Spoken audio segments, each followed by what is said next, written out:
Começa agora o RTM Talk, o programa de entrevistas da RTM Portugal.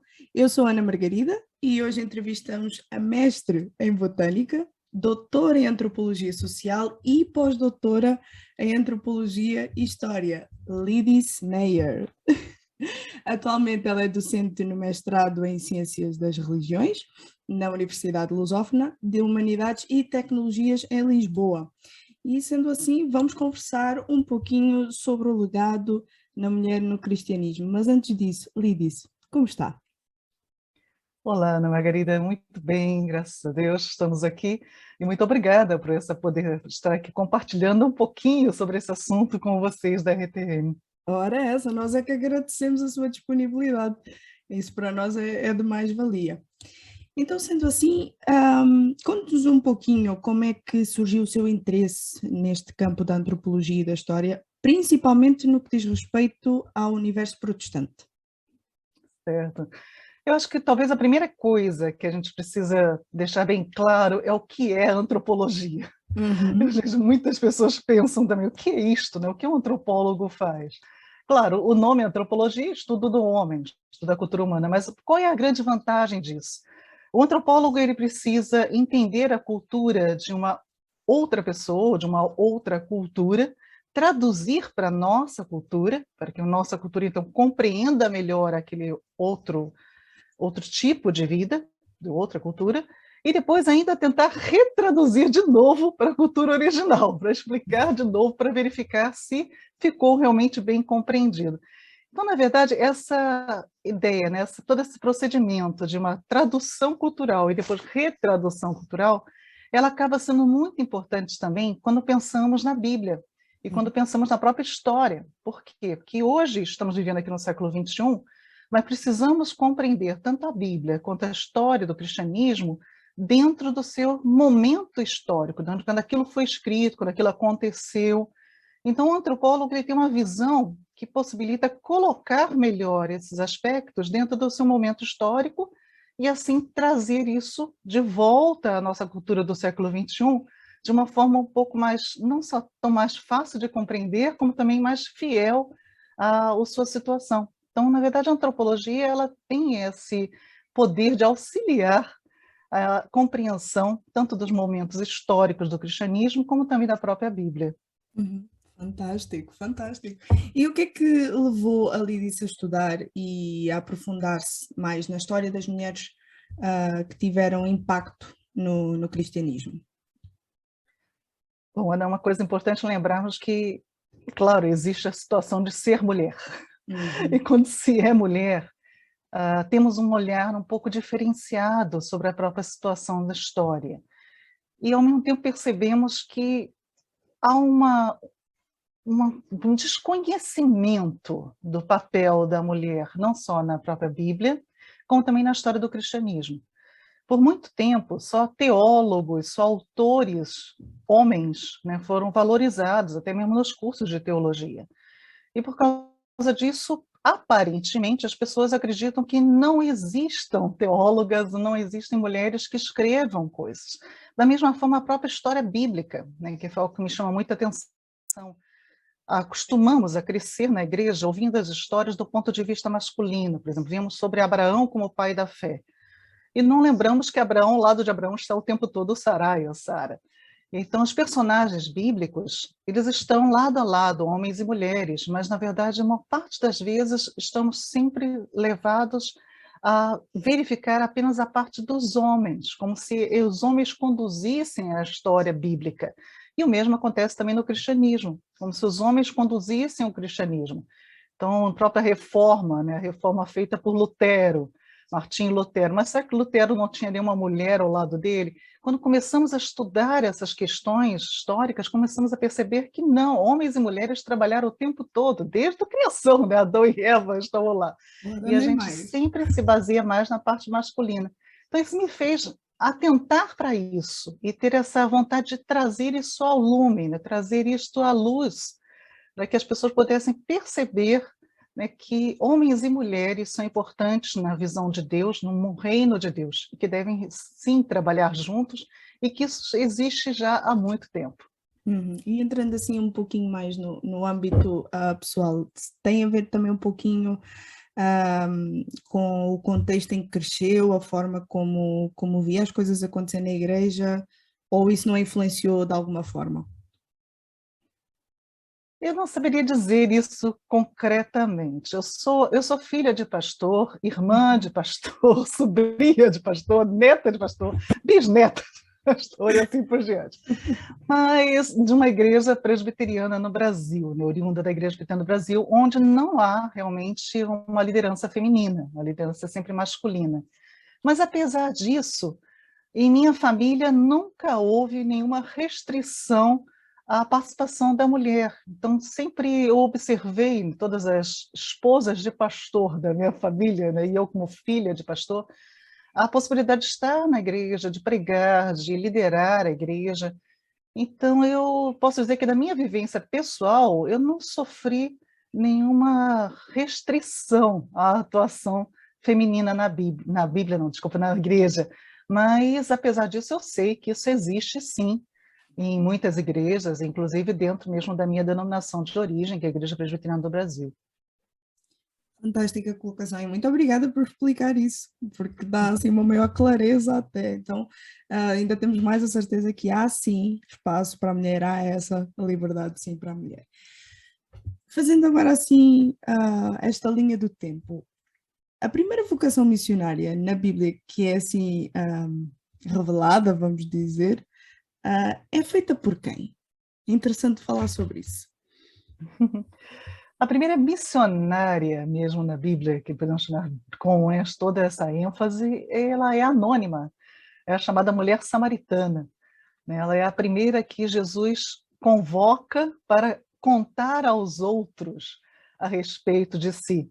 E ela, sim, né, no texto bíblico de João, ela conta, corre à sua cidade e traz consigo diversas pessoas da cidade para ouvirem de Jesus diretamente sobre o Evangelho. Então, a mulher samaritana, apesar de anônima e de ter tantas situações diferenciadas junto com essa mulher, ela foi escolhida por Jesus para ser a primeira missionária, né, com esse nome mesmo de missionária.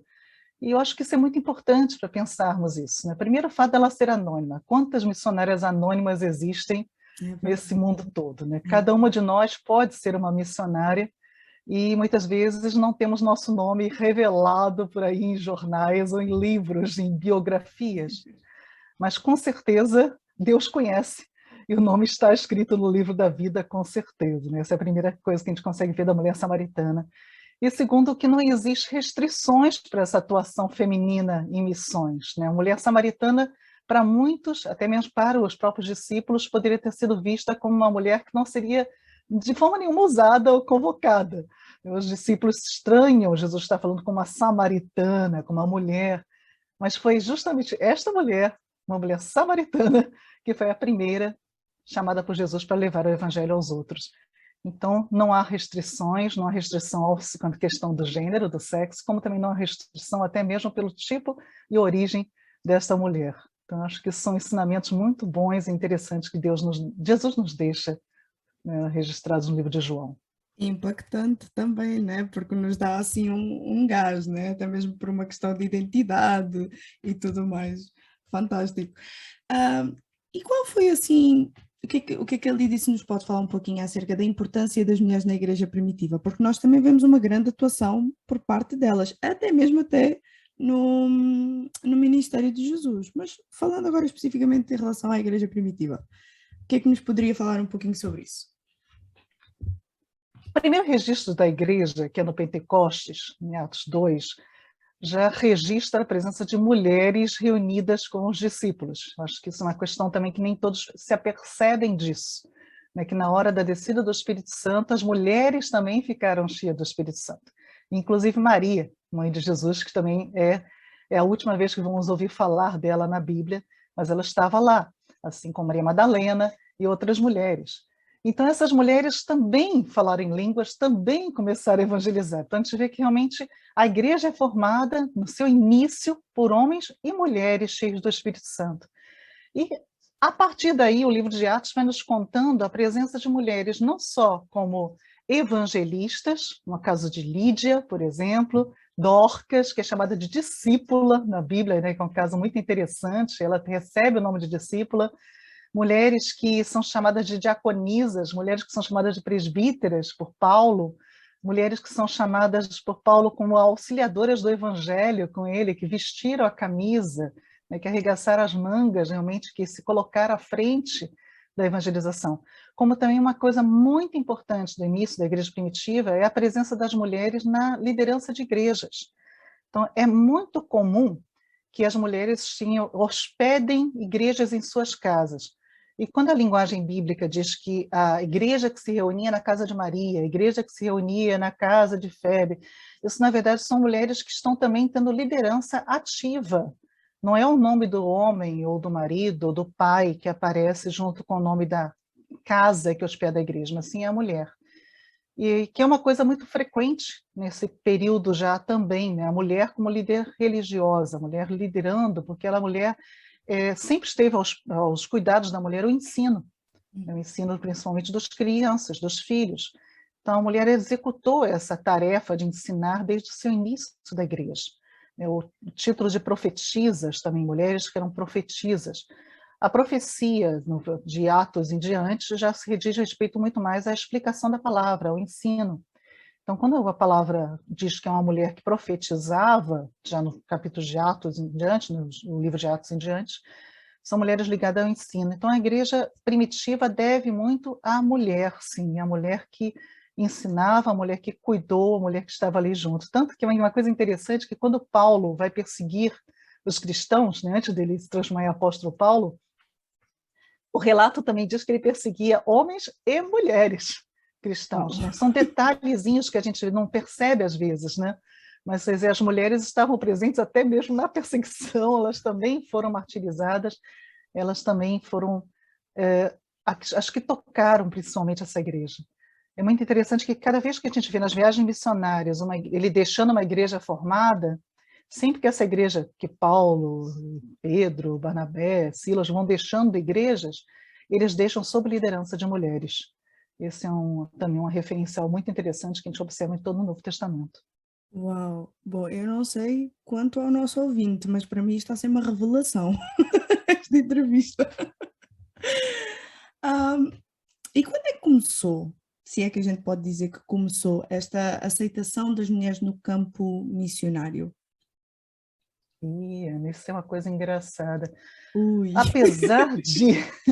Apesar da primeira mulher ser a primeira missionária a ser uma mulher da Bíblia, no caso, a samaritana, que a gente conversou aqui, apesar de termos muitas mulheres missionárias como Priscila, que ajudou diretamente Paulo, a Priscila que formou, né, Silas, né, que deu aula para Silas.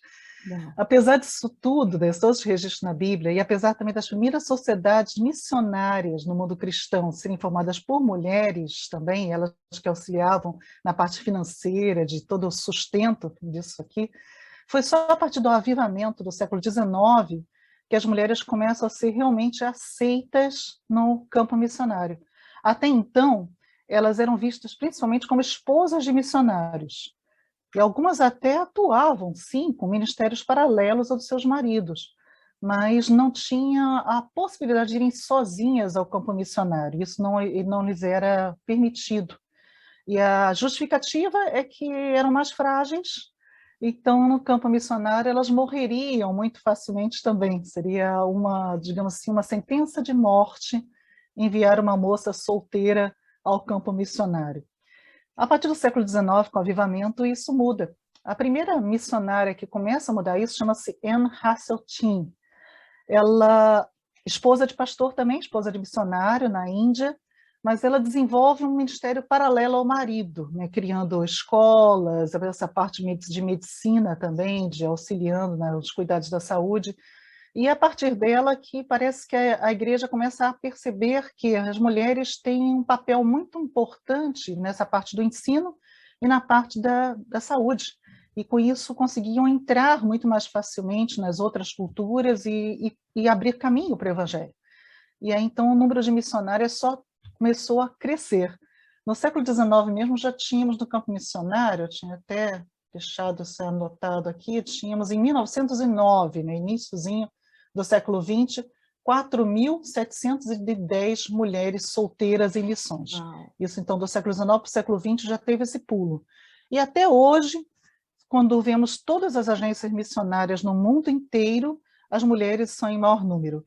Então, não só mulheres solteiras, como mulheres casadas, mas sempre há muito mais mulheres do que homens trabalhando no campo missionário.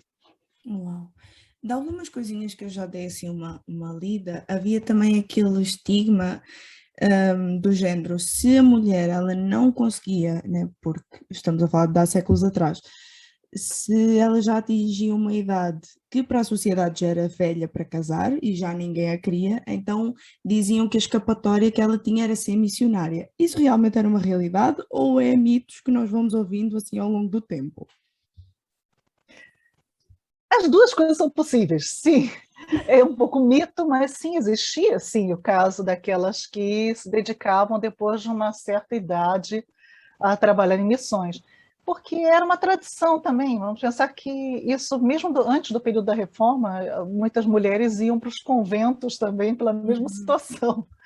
Então, essa dedicação à religião, às vezes, aparecia numa maioridade, né? De uma forma já passando uma certa idade, você já tendo uma maturidade maior também, havia dedicação, tanto ao ir a um convento e se dedicar, então, à oração, à meditação e ao trabalho social, mas também aquelas que vão se dedicar ao campo missionário, né? Lembrando que também que muitas freiras são também missionárias, né?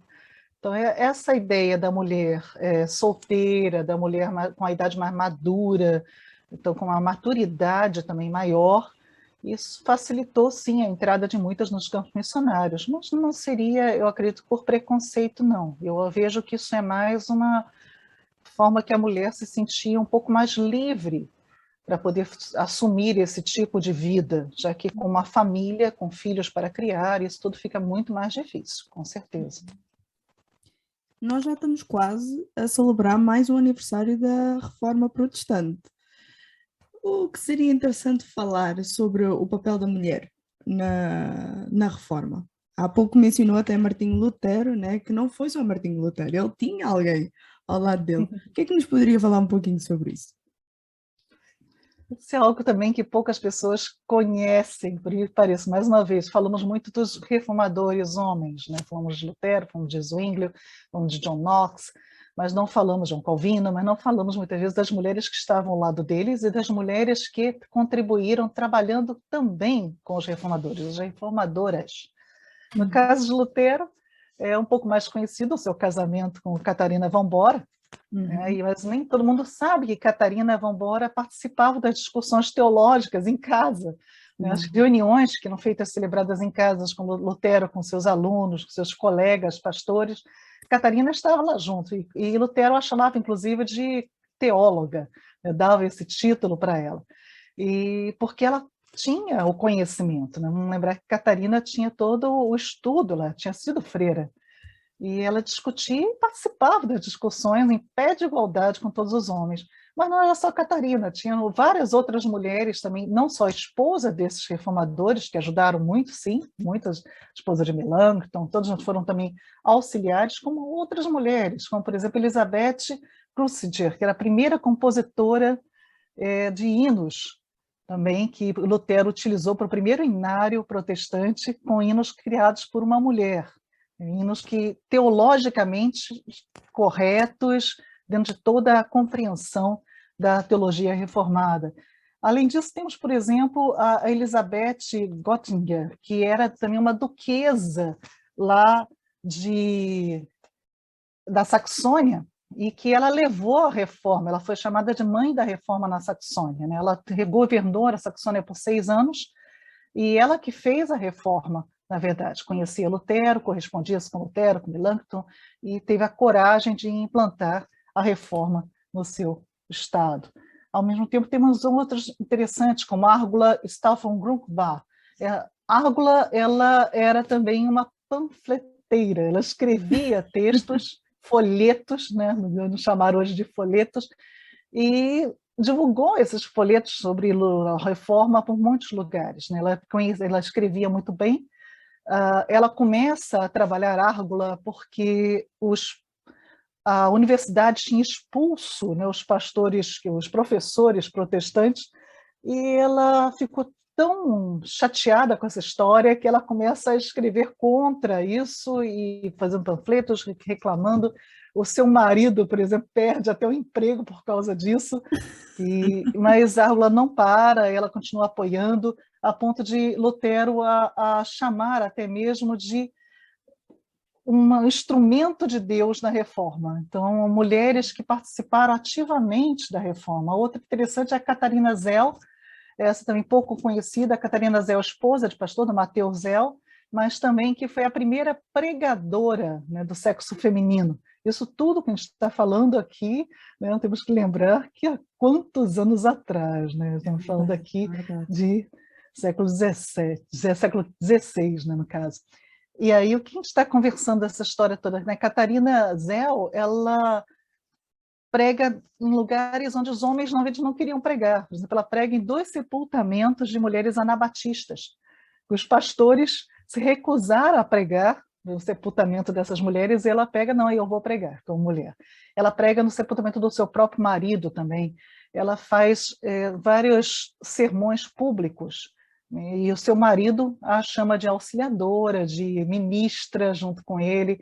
Então, vamos pensar que no início da reforma protestante, as mulheres estavam ali, lado a lado com eles, sim, com os reformadores, auxiliando em todos os momentos, e foi devido ao trabalho dessas mulheres também que a reforma teve sucesso e o protestantismo chegou até o século XXI. Uau! Eu tô impactada, eu tô ouvindo aqui, eu tô a sugar tudo, toda a informação. E já doida para ir pesquisar mais. Que bom!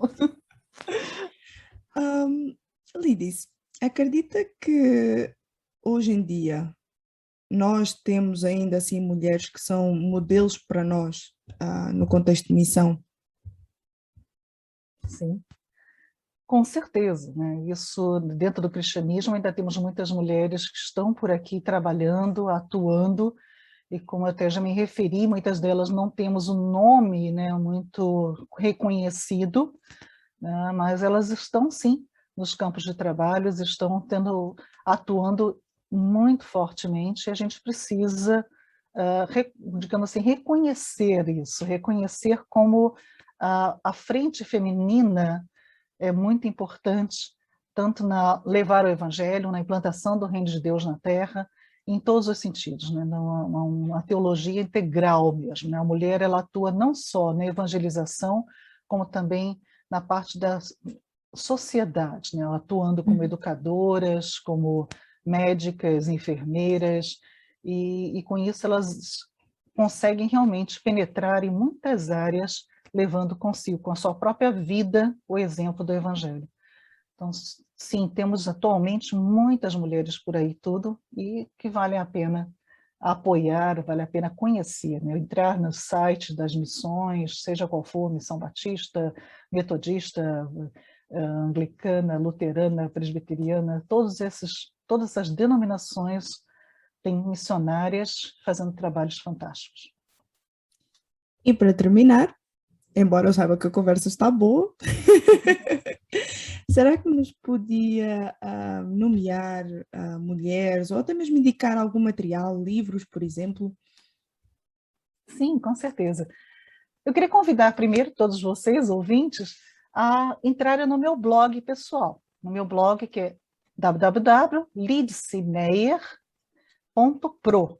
No meu blog você vai encontrar várias dessas histórias, então já fica facilitado para você conhecer muitas dessas histórias dessas mulheres, todas histórias sobre as mulheres missionárias, mulheres da Bíblia, mulheres também da Reforma. Então já é um local que você pode conseguir começar a ter esse conhecimento.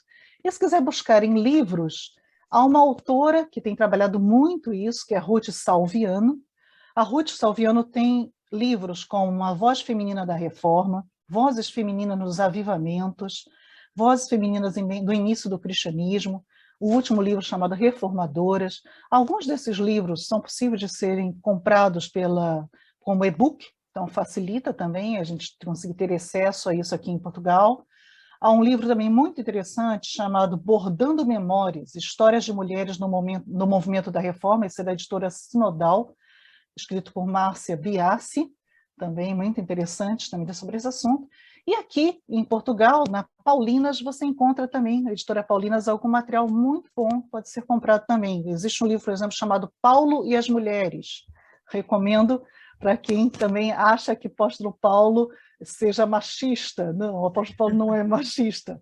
Um bom livro para se conhecer um pouco sobre as relações entre Paulo e as mulheres. Então, esse livro de Jerome O'Connor.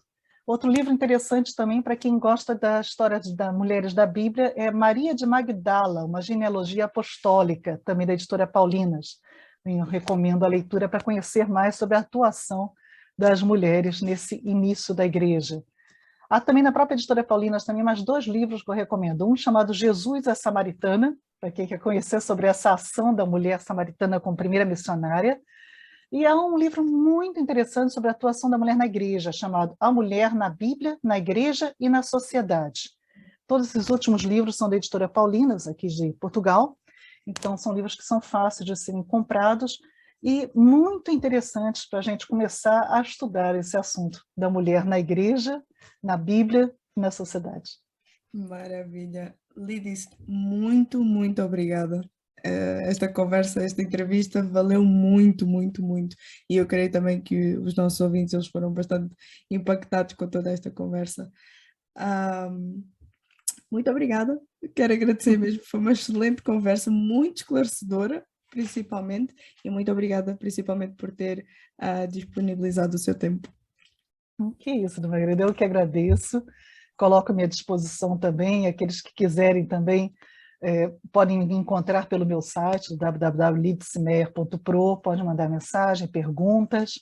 É um prazer muito grande poder participar do programa da RTM e estar aqui, me coloco também à disposição no que for necessário, tanto na RTM ou como qualquer pergunta que alguém quiser enviar também. Estou disponível para responder. Pronto, e é isso. Termina assim mais um RTM Talk.